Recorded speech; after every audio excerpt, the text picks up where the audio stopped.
How's it going, guys, and welcome back to Drop Clutch Garage. Today we have another new project in the garage. As you can see, it's a Fox body, and there's something super surprising about this particular Fox body that you might not be able to guess just by looking at it. As you can see, it has some fresh paint on it. It's looking pretty good. We're gonna do some basic maintenance pretty much on it. It does need some valve cover gaskets. They are leaking on the headers. So we're gonna take care of that real quick. Also, we have a Kmember Brace to help stiffen up the chassis a little bit. Can anyone guess what they think is different about this particular Fox body? It'd be hard to guess, guys, just by looking at it, but this thing just hit 400,000 miles. 400,000 miles in this 1989 Mustang GT convertible. The owner said that they had the motor rebuilt twice. Still the original block and transmission, basically all the same drivetrain in it. They have been taking care of it extremely well during this whole time. I think he bought it, he said, in 96 with around 30,000 miles on it, and it's now hit 400,000. So we'll take a little closer look while we're inside there fixing it up. So let's take it in the garage and get to it, guys.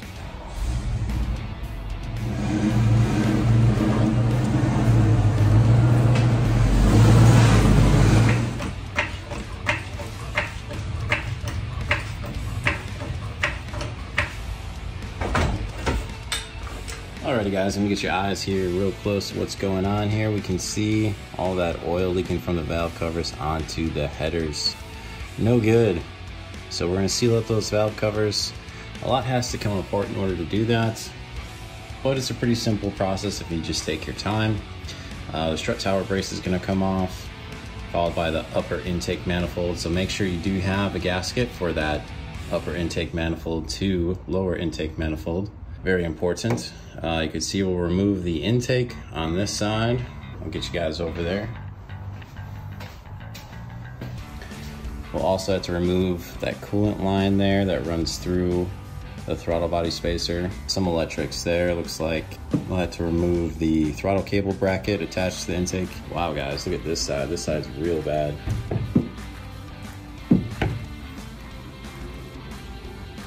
Yeah, so no doubt these need to be changed out.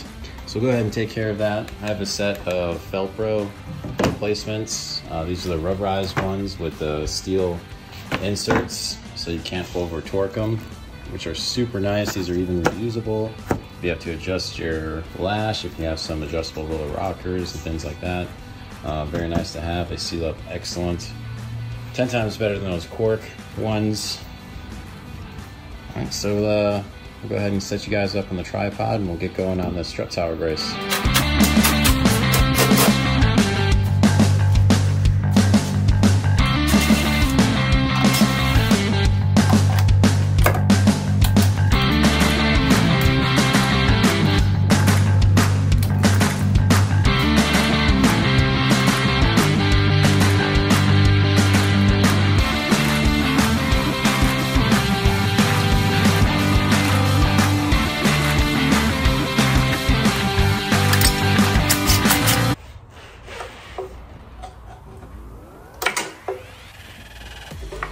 And just zipped off these two bolts that hold the throttle cable bracket onto the intake manifold, and then just pop this linkage piece off the throttle body.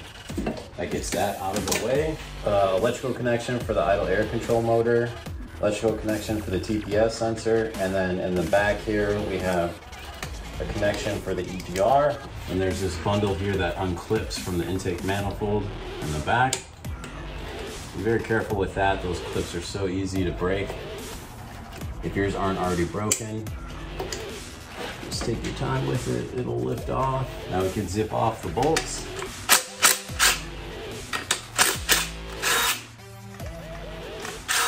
Got two long ones underneath the 5.0 cover. Sorry, the 5.0 HO. And then two in the front, two in the back that are shorter. Actually, they are studs. Well, one of them is. Maybe they both used to be. Also, I think in the back corner there, we do have a vacuum line that goes to the brake booster. or at least to that distribution block and then to the booster. So don't forget that guy.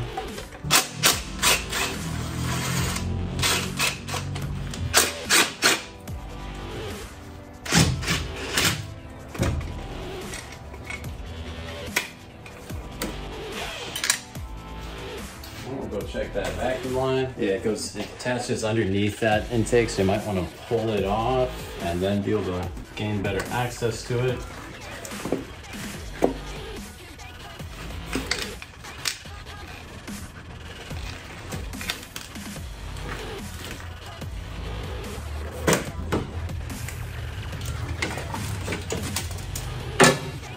And she's off. We had this vacuum line going to the front of the intake manifold. The first one on the distribution block is one that goes right to the intake manifold, and then there's one for the PCV valve that goes all the way back into the lower intake manifold.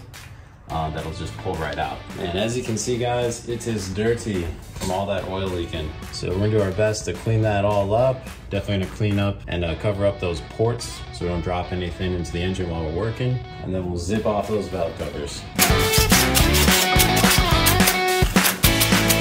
Alright guys, so the valve cover is off. It is a cork gasket that is just gone. So I'm gonna remove what's left of the old gasket, get everything all cleaned up, and reinstall this valve cover before I even undo the other one. Just makes it easier that way to get it all buttoned up before moving on to the next one. Alrighty guys, so I went ahead and got our valve cover all cleaned up. Now's the time to go ahead and paint it if you ever want to paint your valve cover. Or just remember, regular paint's about another 5 horsepower, whereas your wrinkle paint, that's probably about 15 to 20 wheel horsepower. And if you go chrome, just make sure to have your seatbelt on, because that's a lot of power there. All right, let's go ahead and get this gasket on here and get this bolted up to the engine, then we'll work on the other side. All right guys, so I have my new gasket set into place. I'll go ahead and lower the valve cover into place and make sure and get one bolt started through the gasket, through the valve cover before I start threading anything in. I went ahead and cleaned up my bolts as well. If you plan on doing this and you have some leaky valve covers, definitely make sure to have a lot of brake clean on hand, or if you have a parts washer, even better. I'll go ahead and drop this guy back into place.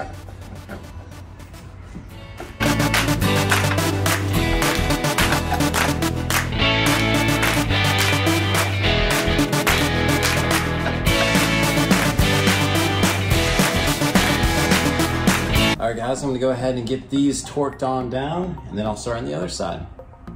So I'll catch you over there. So it's gonna be a little bit of a juggling act when we first set it down, because remember we have to hook up, we have vacuum line in the front, and we're going to route the PVC, make sure it's into the lower intake manifold before we torque everything down, because access to that's very difficult with the upper manifold on. And then we have that rear vacuum line to hook up to this distribution block as well. Also guys, now is a great time to check all the condition of all those vacuum hoses while you have everything apart. If they're dry, close to dry rotted, or cracked at all, just replace on them. Much easier to do so now while you have it apart, instead of having to take it apart again just to do that. As that's that PVC that has to be routed down to the lower intake manifold. This front vacuum line goes to this port right here, and then this one right here goes to that distribution block.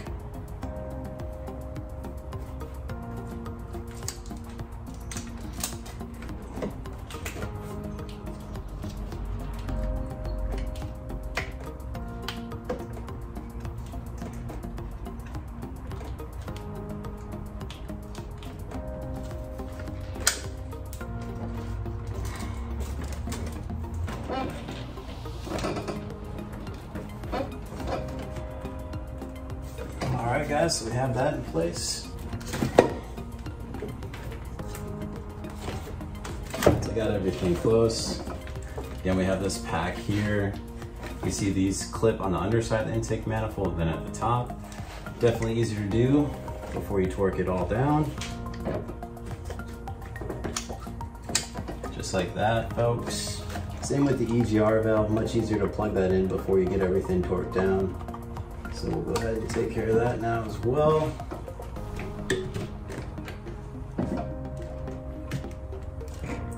Looks like I have the gasket fairly close. Get these two long bolts dropped in.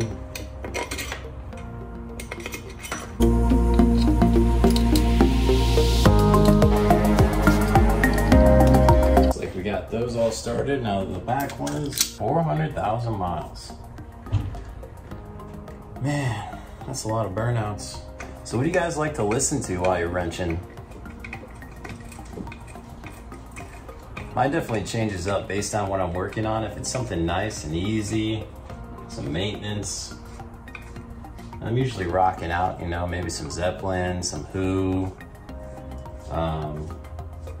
Definitely a big 90s pop punk guy, so got Blink, MCR, Angels and Airwaves, Sum 41,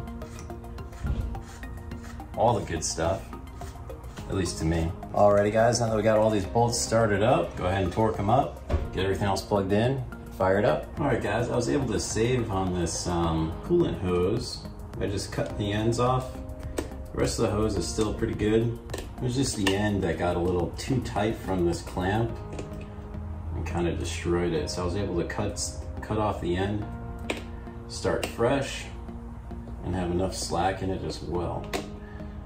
I believe I'm gonna do the same with the other side because I do have a lot of slack in that one. That way I can ensure that we're not gonna get any pesky leaks. There's nothing worse than coolant on your garage floor. All right, back goes the 50HO. Unfortunately, this one's cracked. I wonder if these are getting harder to find now or if they make reproduction of these. The last Fox body I had was actually my favorite one. It was a 93 GT, black on black. I did the whole heads cam package. It was trick flow heads, trick flow intake manifold, bigger injectors, CNL mass airflow, had it tuned, 410 gears, aluminum drive shaft. It was hopped up, folks, and it was a lot of fun. Buddies and I would take it to Mexico all the time just to test out the speed capabilities against other vehicles. Obviously, it was just for science. My cousin and I would do that quite often. Go to Mexico a lot and come back with no tan. Very weird.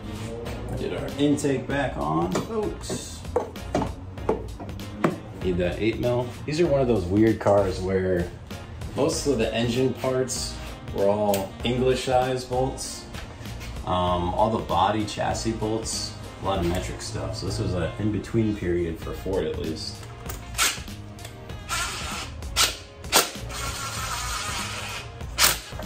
Bada bing, bada boom. She's about ready to start up, guys. Just gotta remember hooking that vacuum line over there. Get the strut tower brace back on. Connect the battery, good to go. Guys, when you're doing one of these strut tower brace, definitely easier if you go ahead and put in all the bolts just hand tight before you go ahead and torque them all down. Otherwise, you may run into some fitment issues. So yeah, definitely just get them all hand started and then go ahead and torque them all down. All right guys, next we're gonna go ahead and install this Kmember brace. It's a 4-point, comes with hardware as well. This is a SMR unit. Got a sticker there, that's legit. If we take a look underneath the vehicle, this is a convertible, so it does have some extra bracing. It has this X brace right here in the front. In order to use this, you're gonna have to remove the back two portions, so this portion and this portion of that X brace. This aftermarket piece is much stronger than these anyway, so you'll be all good if you do choose to use this type of brace. So we're gonna go ahead and unbolt these guys and bolt in the new one. Should be pretty straightforward. I'll have you guys take a look when it's all up and done.